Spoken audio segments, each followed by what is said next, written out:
Salut tout le monde, c'est Iso. Aujourd'hui on se retrouve pour mon premier classement de mes animes coup de cœur. Et aujourd'hui le thème est la Seconde Guerre mondiale. Je compte d'ailleurs faire pas mal de classements sur la plupart des animes que j'ai vus, histoire que vous découvriez avec un peu de chance des perles rares. Sorti le 1er octobre 2016, Shumatsu no Izeta est un anime de type guerre mondiale, magie et drame. Il est produit par les studios d'animation Ajaido et Orange pour la 3D. Il nous met dans la peau de Izeta, l'une des dernières sorcières vivantes parmi les humains qui fut cryogénisée par l'Empire de Germania. Mais c'est en 1939 que la princesse Finée et unique héritière du pays, l'Alstadt et aussi amie secrète d'enfance de Izeta, la délivrera de sa prison. À elles deux, elles devront faire face à l'Empire de Germania qui attaque son royaume. La diffusion s'est terminée le 17 décembre 2016.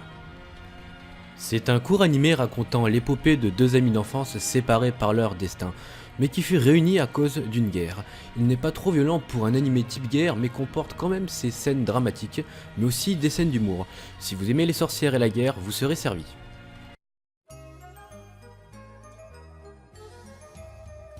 Sorti le 1er janvier 2010, Sora no Oto, c'est un anime de type tranche de vie, humour, drame et guerre. Il est produit par le célèbre studio d'animation A1 Pictures. Cet anime est assez spécial car il nous emmène dans un monde entre croyances, pseudo-magie et guerre. Plus exactement dans la République d'Helvetia, dans la ville de 16, qui peine à se remettre de la dernière guerre. Car oui, cet anime se situe après une grande guerre pour faire plus original. Nous suivrons les aventures de Sorami Kanata, une jeune volontaire de 15 ans qui s'est engagée dans l'armée pour défendre son pays. Elle se verra intégrée dans la section 1121 qui est aux effectifs de 4 autres filles. C'est un anime calme avec ses touches d'humour, le style rétro des paysages et des bâtiments rappelle beaucoup l'Italie, et ils nous font voyager dans le temps. L'ambiance est très bien réussie, notons aussi une touche de magie et une pointe de dieselpunk. La diffusion s'est finie le 23 mars 2010, malheureusement aucune saison 2 ou suite n'est en vue.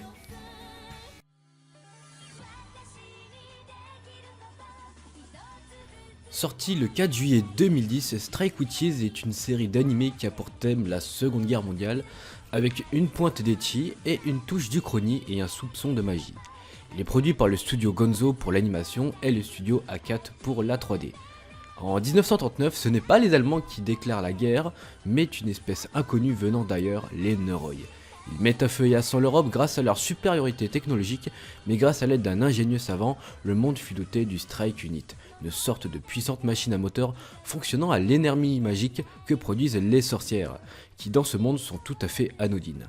Entre guerre uchronie et humour simplé, nous suivrons les aventures de Miyafuji Noshika, la fille de l'inventeur du Strike Unit, qui sortira en guerre contre les Neuroi. Notons d'ailleurs que tous les personnages dans cet univers sont inspirés de réels pilotes de la Seconde Guerre mondiale. La série possède actuellement un film, 2 saisons, puis dernièrement en 2016 un spin-off. Cette série ne plaira pas à tout le monde à cause de son côté ecchi, mais ce qui m'avait charmé personnellement était son côté combat et contexte historique. Si vous aimez les combats aériens et les explosions, vous serez satisfait.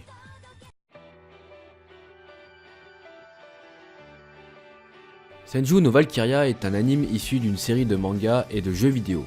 Mélangeant fantasy, guerre, drame et science-fiction, la diffusion commença le 5 avril 2009 et il fut produit par les studios A1 Pictures. Notre histoire se situe vers 1935 dans une Europe alternative où le style féodal et Seconde Guerre mondiale se sont mélangés.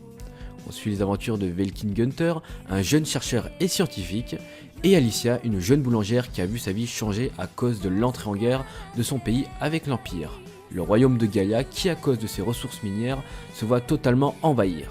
C'est un animé qui tient ses promesses, guerre, stratégie de combat, drame, amitié, amour et avec une touche de magie sont au menu pour cet animé.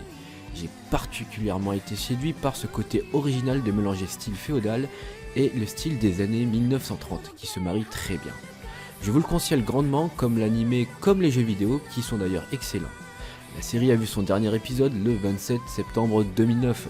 Malheureusement, il n'existe pas à ce jour de suite adaptant l'arc 2 et l'arc 3 du manga, juste un OAV qui survole vaguement le troisième arc. Les fans pourront toujours attendre qu'un studio reprenne les rênes, même si ça va faire quand même 8 ans que cela a été fait. Il y a pour autant toujours les jeux vidéo qui eux par contre respectent les arcs 2 et 3. Girl Panzer est une série d'animés qui a pour thème les tanks, sorti le 9 octobre 2012 et produit par le studio Actas et Graphinica pour la 3D.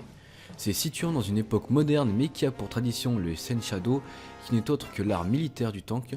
Nous suivrons les aventures de Nishizumi Miho, une jeune collégienne qui traîne derrière elle un lourd passé familial, mais qui se voit inscrite de force par sa présidente du conseil des étudiants. Elle fera connaissance de ses nouvelles coéquipières un peu insolites, entre amitié, stratégie, explosion, tranche de vie et rigolade. Elles ont pour objectif de remporter le tournoi national de Senshado.